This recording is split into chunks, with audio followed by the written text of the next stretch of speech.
Before the 2023 season, the WNBA had grown by 40% viewership from 2022 to 2023. But with Caitlin Clark's arrival, it's grown by 400% viewership. Okay, now let's not talk viewership, let's talk ticket sales. Bear with me.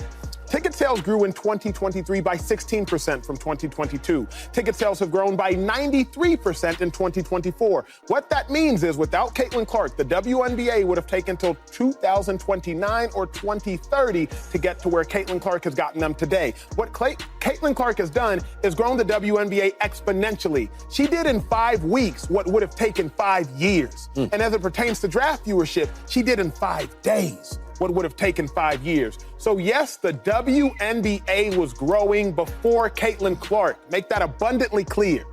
But it was growing incrementally compared to the exponential growth you're seeing. For years, the WNBA struggled to capture mainstream attention. Ratings grew slowly. Arenas stayed half full. Media coverage was limited. Then one player arrived and everything changed. Caitlin Clark didn't just enter the league. She disrupted it. Ticket sales exploded. Viewership skyrocketed. Sponsors followed. But behind the scenes, something darker began to surface. Instead of celebration, Clark faced resentment. Instead of unity, she faced hostility. And now, through numbers, interviews, and public statements, a pattern is emerging. One that raises a difficult question. Is the WNBA protecting its biggest star or quietly allowing her to be targeted?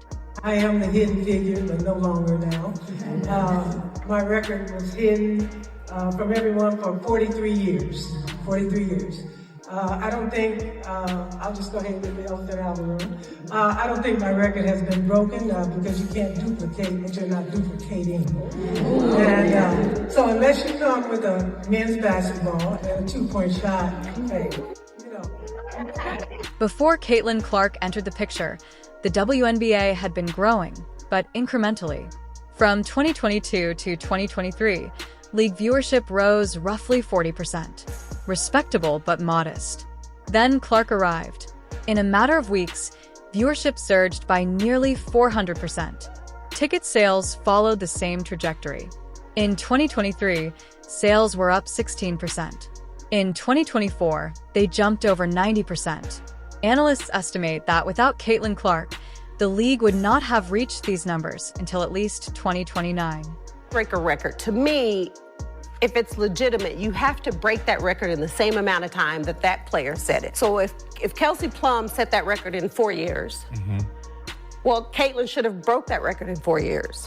But because there's a COVID year, and then there's another year, you know what I mean? So she's already had an extra year to break that record.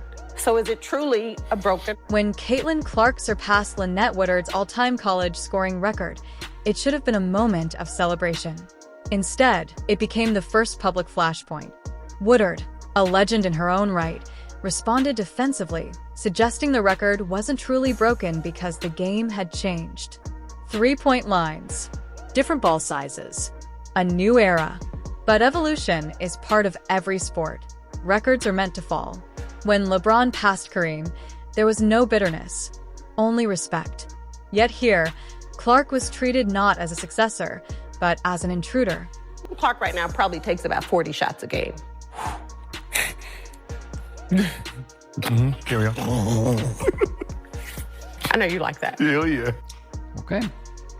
Once again, if someone were to just type in, Caitlin Clark's stats this year, it would show via ESPN the 4-year player from Iowa attempts 22.3 shots a game. The criticism intensified when Hall of Famer Sheryl Swoopes entered the conversation. On multiple platforms, Swoopes claimed Clark broke scoring records only because she played more games. The implication was clear: the achievement wasn't legitimate. But the data told a different story. Clark broke Kelsey Plum's record in fewer games, 126 compared to 139. Swoopes later claimed Clark took 40 shots per game. Again, verifiably false. Official stats showed Clark averaged between 18 and 22 attempts. These weren't opinions. These were factual errors, repeated publicly. So many people are watching women's basketball right now. It all started from the national championship game, and I've been dealing with this for 2 years now. and understanding, like, yeah, negative things have probably been said about me, but honestly, I'll take that because look where women's basketball is. People are talking about women's basketball, but you never would think that we'd be talking about women's basketball. People are pulling up to games. We got celebrities coming to games, sold out arenas, like just because of one single game.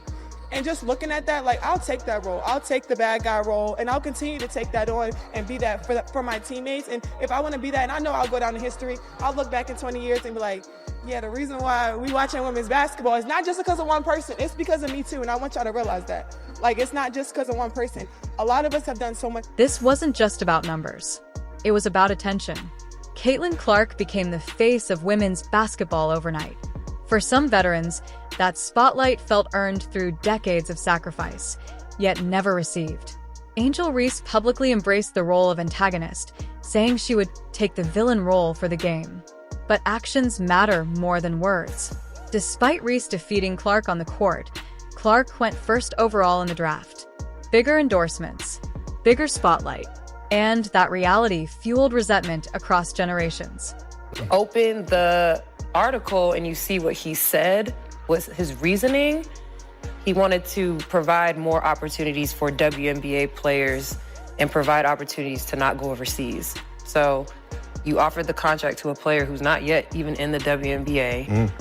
Big Three does not happen during overseas season. So that doesn't make sense. That's true. The people coming at me, no one really came at me sideways. One, I'm not a hater. This has nothing to do with Caitlin Clark. If he offered this to any college player, it would have been like, why? But because he's offering her $5 million, that's a better business decision than the WNBA wanting her to come play at the WNBA and be locked in with a W. That's not a business decision for us.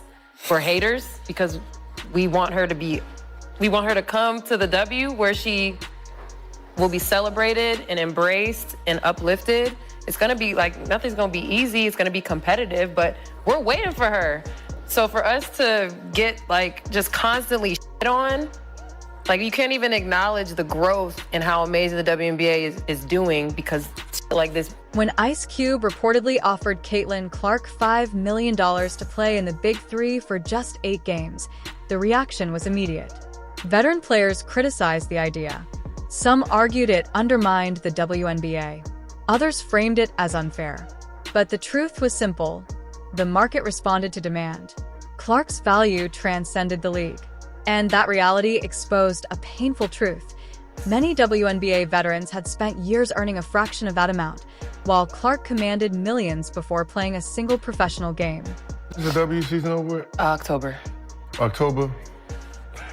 Caitlin, accept it. Accept it. You got 8 games.